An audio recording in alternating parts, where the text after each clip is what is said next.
no actúa dentro de su actividad económica habitual o su negocio habitual, es considerado consumidor conforme a esta directiva. Y comerciante, por el contrario, es cualquier persona física o jurídica, valga la distinción. Noten, la primera se refiere solamente a las personas físicas. En cuanto al comerciante, es toda persona física o jurídica que en las prácticas comerciales contempladas por la directiva Relaciones de Consumo actúa con el propósito relacionado con su actividad económica, negocio, oficio o profesión, que es la distinción que efectúa la Unión Europea para distinguir quiénes son consumidores y quiénes son comerciantes finalmente dentro de la actividad o relaciones de consumo. Las legislaciones en general, en su mayoría, refieren hechos puntuales de protección al consumidor, pero no contemplan un aspecto de la mayoría de las legislaciones, muchas sí lo contemplan, elementos que nos permitan definir o establecer quiénes son verdaderamente consumidores y quiénes son verdaderamente comerciantes a este tipo de efectos. Ya les dije la diversidad de aspectos y enfoques que tienen las constituciones, y aquí voy a abordar un poquito cómo está asumido el tema del consumidor dentro del Mercosur. Es un déficit muy grande dentro del Mercosur. A pesar de que en el inicio del Mercosur hubieron algunos aspectos de interés en regular las relaciones de consumo, no se avanzó más allá de un protocolo que no está vigente, que es el protocolo de Santa María. Y quizás el hecho más relevante, y pongo de resalto esto, se produce en el año 2000 en Florianópolis, cuando en oportunidad de la 19, la reunión del Consejo del Mercado Común, los presidentes efectúan una declaración en relación a los derechos fundamentales de los consumidores, estableciendo una serie de derechos que, más o menos, examinando las respectivas legislaciones nacionales y los respectivos convenios y acuerdos internacionales que guarden relación al consumidor, reúnen en una suerte de carta de derechos fundamentales del consumidor cuáles serían aquellos derechos. Entre ellos, la protección eficaz de la vida, de la salud y de la seguridad del consumidor, el equilibrio en las relaciones de consumo, asegurando el respeto a los valores de dignidad y lealtad, sobre la base de algo que es fundamental dentro de las relaciones de consumo, que es la buena fe. El acceso al consumo con libertad de elección. Esto es significativo porque implica evitar las arbitrariedades o los elementos que distorsionan la libertad de elección del consumidor. Lo último que se tiene en este aspecto en el ámbito del Mercosur es una resolución del Grupo Mercado Común que se ocupa de algo que ya no podían ignorar, que es la publicidad transmitida y divulgada a través de medios como Internet. Y aquí venimos sí ya a tocar el tema concreto de la ley aplicable y la jurisdicción competente, sin antes decir que evidentemente las relaciones de consumo en el ámbito internacional, la relevancia que adquiere con el uso de Internet, con la compra a través de Internet, con las operaciones que se realizan a través de la red, son sin duda significativas y tienen ciertos aspectos característicos, como vamos a ver, ¿verdad? Algunos de los aspectos característicos es de que ese tipo de relaciones en particular, las relaciones que se operan a través de la red, tienen dificultades que no son normalmente no pueden ser resueltas sobre la base de los mecanismos que nosotros normalmente, los de derecho internacional privado, aplicando a relaciones de tipo contractual, utilizamos como mecanismo para resolver estos problemas. Me refiero al hecho de que aquellas operaciones, en primer lugar, son más impersonales. Las relaciones en red, las relaciones a través de Internet, yo puedo estar pensando que estoy hablando, escribiendo con alguien, comunicándome con alguien, y puede que no sea exactamente esa misma persona. Aquí hemos escuchado ejemplos que se producen como sustitución de identidad, todo ese tipo de cuestiones. Pero también existen otro tipo de cuestiones que se pueden introducir en las relaciones que se operan a través de la red, como el hecho de que generalmente en derecho internacional privado utilizamos un denominado elemento de conexión. El elemento de conexión sería aquello que la ley indica como elemento para ubicar, ya sea la ley aplicable o la jurisdicción competente en una relación jurídica cualquiera. Gran contractual sería y usualmente el lugar de celebración del contrato, o quizás el elemento del domicilio de la parte adquirente o la parte pasiva o activa de una relación jurídica. Pero ¿cuál es el domicilio en la red? Primer gran problema. ¿Cómo hacemos referencia al domicilio en la red? ¿Dónde situamos, yendo a Savigny mismo, Savigny en sus máximas, hasta ahora vigentes relativas al derecho internacional privado y de qué se ocupa el derecho internacional privado, decía que se ocupaba fundamentalmente de ubicar la relación jurídica y situar la relación jurídica a través de un elemento concreto.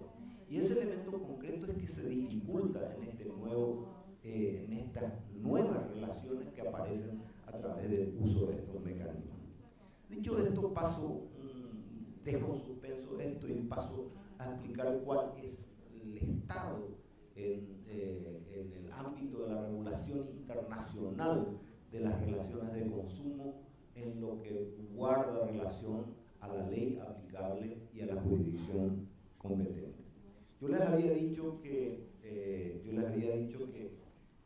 se sentía como una necesidad la regulación de la ley aplicable y la jurisdicción competente.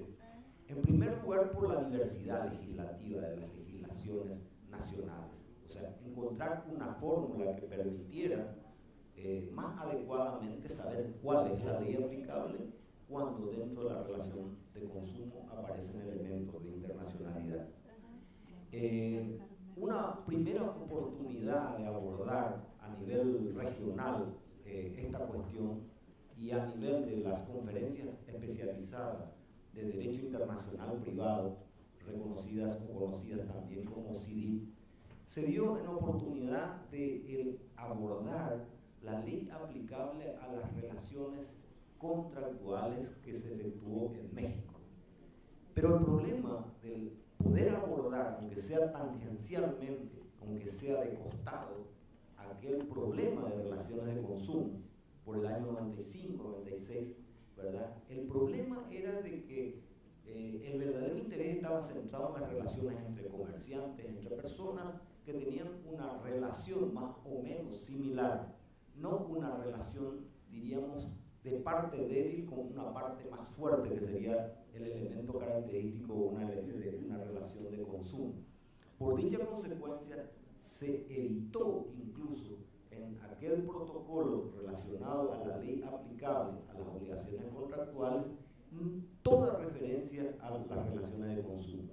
En todo ese protocolo, ¿verdad? En toda esa convención, en toda esa convención no vamos a encontrar una sola expresión relacionada al tema del consumidor. Posteriormente viene el reclamo de encontrar alguna convención, dado que la solución de estos problemas dentro del ámbito internacional pueden tener simplemente tres fórmulas. Una de las fórmulas es una armonización total de las legislaciones a través de un convenio internacional, lo cual sería bastante difícil, ¿verdad? Sí, un convenio quizás de carácter regional para ir unificando los criterios del modo en que lo ha hecho a través del sistema comunitario de la Unión Europea, o del modo en que se pretende a través de la CIDIP o conferencias especializadas hacerlo ahora. Y el otro método es a través de las leyes modelos. Las leyes modelos son aquellas leyes que nos permitirían un modelo dentro del cual los estados nacionales podrían adaptarlo a sus propias realidades, manteniendo básicamente los lineamientos de aquellas leyes modelos. Y otro es sencillamente que cada estado tenga su legislación nacional y si surge el problema se ve cuál será la solución de acuerdo a las reglas que, en este caso no son tan claras, aplicarán los jueces para interpretar cuál es la ley aplicable y cuál es la jurisdicción competente en relaciones de consumo. Allí aparece la iniciativa de la profesora Claudia Lima Márquez. Y la profesora Claudia Lima Márquez introduce un proyecto que rápidamente es asumido. Este proyecto hoy es un proyecto brasileño, es un proyecto asumido por el Brasil como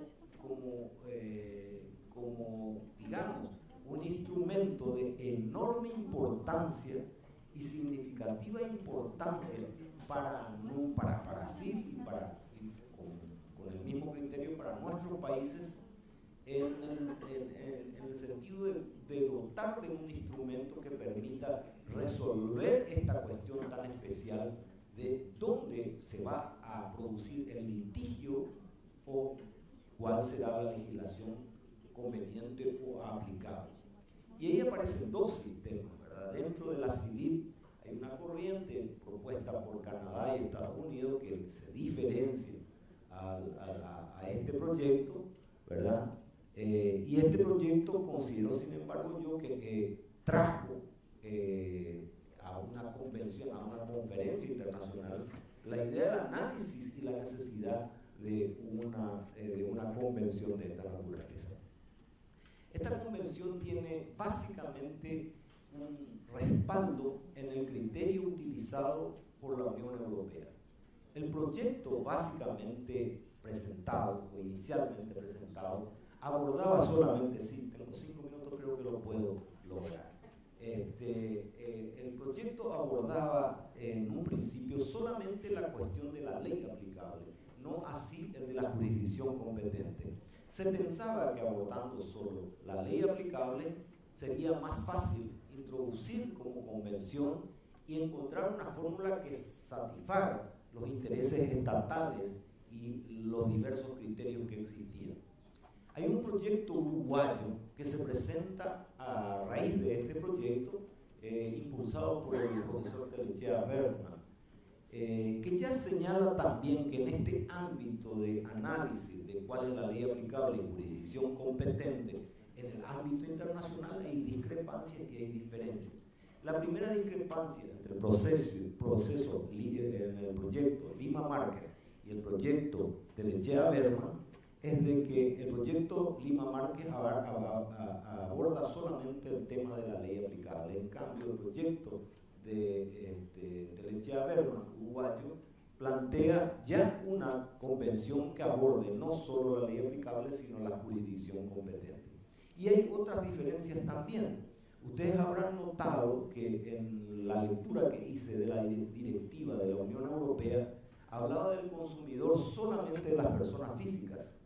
El proyecto de la profesora Lima Márquez también aborda las relaciones de consumo en cuanto a consumidor solo a las personas físicas, en tanto que el proyecto de Telechea Bergman considera consumidor o posible consumidor también a las personas jurídicas. Ustedes se dan cuenta que incluso en este aspecto hay diversidad de criterios, diversidad de opiniones.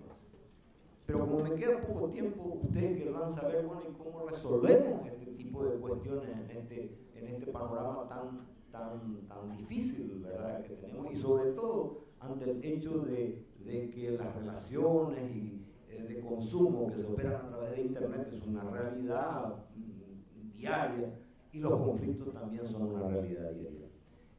La fórmula usual es la de, partiendo la base del principio de protección